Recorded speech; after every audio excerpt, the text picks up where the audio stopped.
If I haven't forgotten anything, that would be... Bloody hell. What the fuck? That's ridiculous.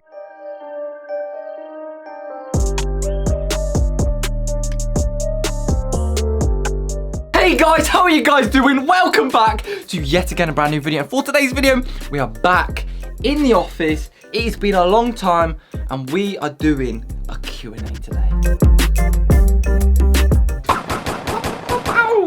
God, I'm so cool. Anyway, first question. Celebrity crush. Right, honestly, listen up quick. I ain't gay. And because it's 2022, I have to say this. Disclaimer, there's nothing wrong with being gay. I just ain't gay, okay? There's nothing wrong with it. Don't come at me with fucking pitchforks, please. But this beautiful boy. If anybody's watched, right, I'm not a massive fan, but like, if anybody's watched Peaky Blinders, I watched the first season, that bang. What's his name? Killian or something.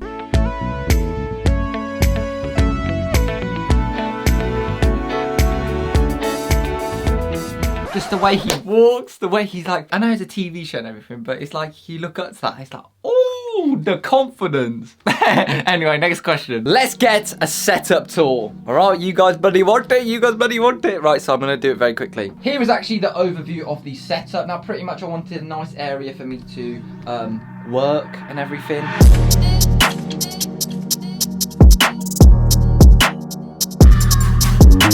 We got a little bit of motivational quote. This is a quote that all of you guys need to listen to.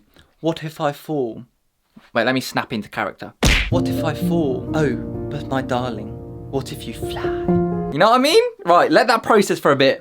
Anyway, we've got my 100k plaque. Honestly, biggest achievement I've ever achieved in my life. We've got lots of storage in this room. We've got this cabinet right here. Got that other cabinet right there. We've got this massive desk right here, which is really nice. Honestly, it's always full with just random shit. Got the must-have toilet roll. Chloe got me the OtherStuff sign for my birthday, which is really cool. It lights up as well. And yeah, here is the main style of the show. We've got my MacBook, but we've got 2 speakers. Sounds pretty good actually. Let me show you. Back in 2019, I was outside freely. But yeah, this is my main editing setup. This is where all the magic goes down. Anyway, nothing really interesting. 0 to 60 times on all cars. So pretty much, you better be ready because we've got a Fiat Punto outside. We've got a Citroen C1 outside. And we've got my Scirocco outside.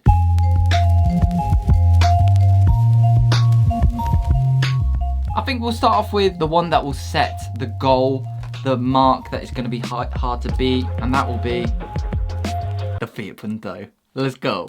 Right then guys, here is actually the Fiat Punto. Let's start off with this bad boy. So for this 0 to 60, I don't have no specialist timing gear or nothing. All I have is my iPhone, and I'm using this 0 to 60 app. I don't know how accurate it is, but either way, here you go. Go. Fucking come on! 30, 40, 50, come on, full throttle baby, and 60, just like that. We're gonna keep going just in case the GPS is a bit funky, but 12.95 seconds! That weren't bad. The next car up is the Daddy Scirocco. I ain't launching my car. I ain't breaking a gearbox. I ain't breaking a clutch. I ain't breaking a drive shaft today. I'm just gonna quite simply go. Ready, set, go.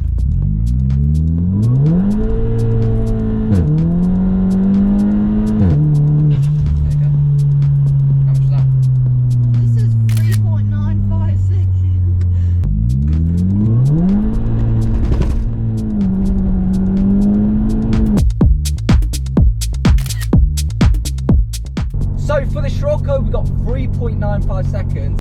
Let's save them best till last.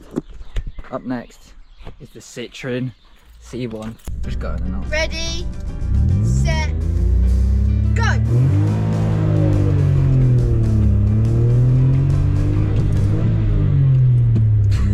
I can't get it second.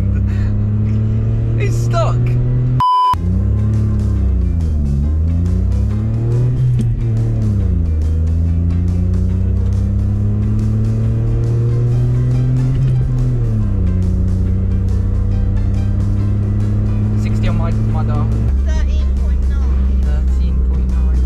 Alright then guys, so we're actually back from the 0 to 60 with all 3 cars, and pretty much I'm actually surprised at some of the results. I actually thought the Citroen C1 was going to be quicker than the Fiat because it's obviously a lot smaller, probably weighs like, I bet that shit weighs 500 kg then. But yeah, the Citroen C1 got 13.95, Fiat Punto got 12.95, and Scirocco got 3.95.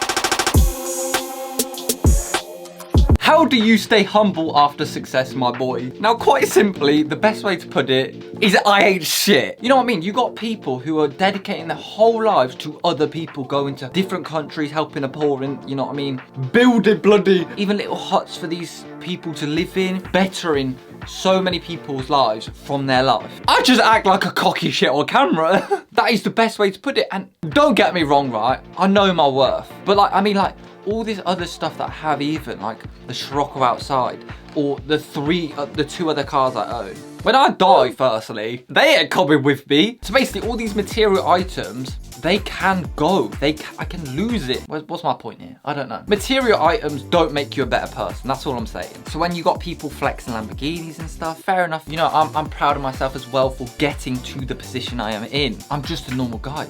If people don't see it, you know what I mean? Like, most of the time, I'm just sat in my bedroom with my girlfriend and my dog, loving life. That's it. I'm actually ashamed of myself right now because I'm not abusing the situation that I'm in. Like, I'm almost letting you guys down because if you think about it, paying my bills every single month. I'm uploading twice a bloody month, mate. I don't have anything to be cocky about, you know what I mean? I am really gonna be trying to push the channel and push videos out, but yeah. Basically, having subscribers don't make me a better person. I ain't that successful anyway. Well, in my head, I'm successful because I've done what I wanted to do, but... What's been the best part of your YouTube journey?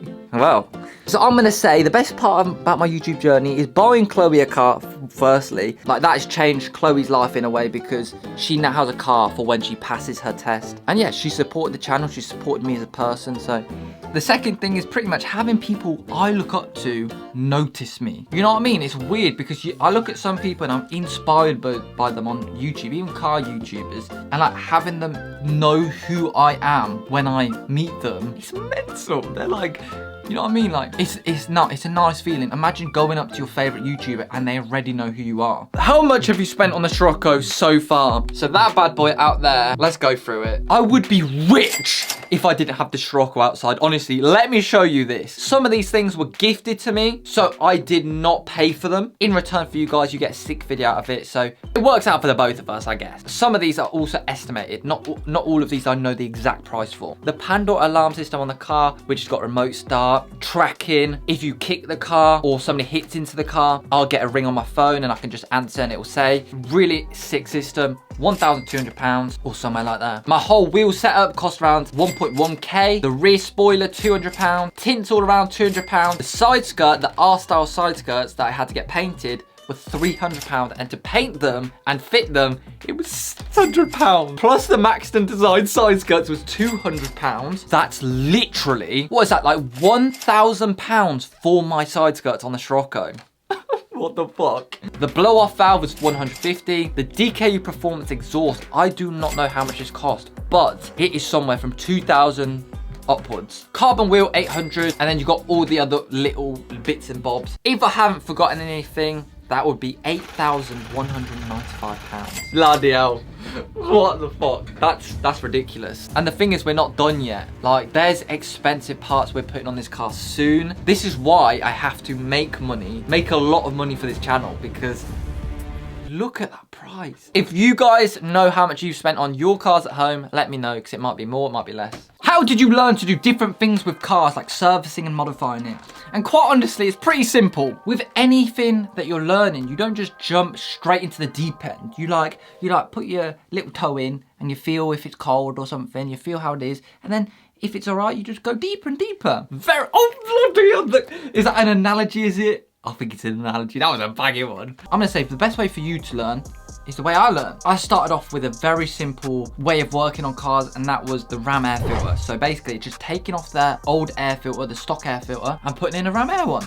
And you realize once you've done it, it's so simple. Cars are literally just bolts, clips, and that's it. Obviously once you get to the engine, it's a bit more complicated, but literally, for example, like an oil change. Bro, mechanics are out here ripping people off for oil changes. It's like, all you do, undo the bolt at the bottom, let that oil drain out, take off that oil filter, put the oil filter in, put the drain plug back in, and fill it back up. That is the oil change complete. And literally, it costs no more than £40 to do it or something. From an oil change, I went into an exhaust. From an exhaust, I went into another exhaust. And then I am now where I am, doing coilovers and suspension work, you know what I mean? Obviously, I haven't done any engine work, but that's why I bought the FIAT PUNTO, to work on the engine and everything, so. But taking baby steps, you do not need to go in and change a fucking wheel bearing in your car, you know what I mean? What's in your man bag? And guys, that is a very good question. If people didn't know, I always wear this about, you know. And I can tell you, it is the best purchase I've ever purchased in my life, like literally. So, inside this man bag, because everyone's so bloody curious, I've got a Manscaped little man beauty kit, should I say. I mean, I've got scissors, nail cutters, you know what I mean, always filed down. I've got some money, I've got some coins for parking, and Chloe got me this, which was a very good idea, a little bottle of perfume, you know what I mean? If I'm out and about, let's say I see David Beckham and I want to go take a picture of him, I don't want to go up smelling like dog shit. Quick little spurt of that and boom. Especially coming up to summer, you're going to start smelling when you're out and about, so perfect. And usually I have poo bags in here, but I've actually run out, so. But literally, I just have everything that I need on me all the time. Like, how do you train your dog? Very good question. This is something like, if you don't have a dog or anything, you actually, when I didn't have a dog, I was like, how the fuck are you gonna train it to sit, lay down? You know what I mean? Surely that's a really long process, but it's actually not. This one is a very smart puppy. This is actually a Cocker Spaniel. So they're she's so smart. Like, it does not take her long to learn new tricks. Like, really, really quick learner. But pretty much it's about rewarding the dog, such as giving a treat to her when she does something that you want. So if you want her to sit, you like hold the treat above her head and naturally the dog sits.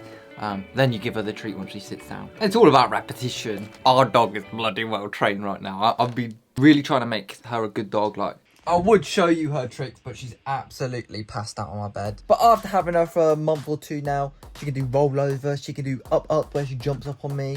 Kind of. Her recall is getting, I would say, on point. It's getting there. So in this next clip, basically, I'm calling the dog over. That's what I want. I want her to come to me. And this is very important, especially if you let the dog off leash. You want it to come to you. So pretty much, I've made this exercise super challenging for the dog, and pretty much I've placed an open packet of sausage, juicy scrupulent sausage, and I want her to ignore it and come to me. If she goes to the open packet of sausages, she gets no reward at all. She can get whatever she can grab in the time that it takes me to get over to her. But if she comes over to me, she gets sausages from my hand, basically, which means she gets rewarded. And watch what she does.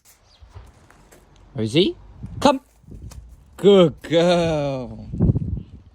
Good girl. So basically, after a lot of repetition, she did go to the packet of sausages before this. But after repetition and her understanding that she will not get rewarded if she doesn't listen to me, that is how you train a dog. Apart from cars, what other hobbies do you like? There's honestly not that many, to be honest. I quite like my DIY work though. I'm currently... Oh, today I was building a wheelbarrow, for fuck's sake. Well, I built a wheelbarrow.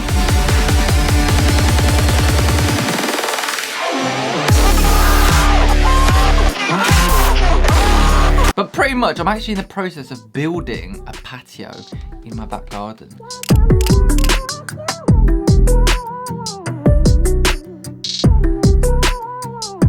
I just quite like building the DIY stuff. You know, I've got tiles here. I think this is called a trowel.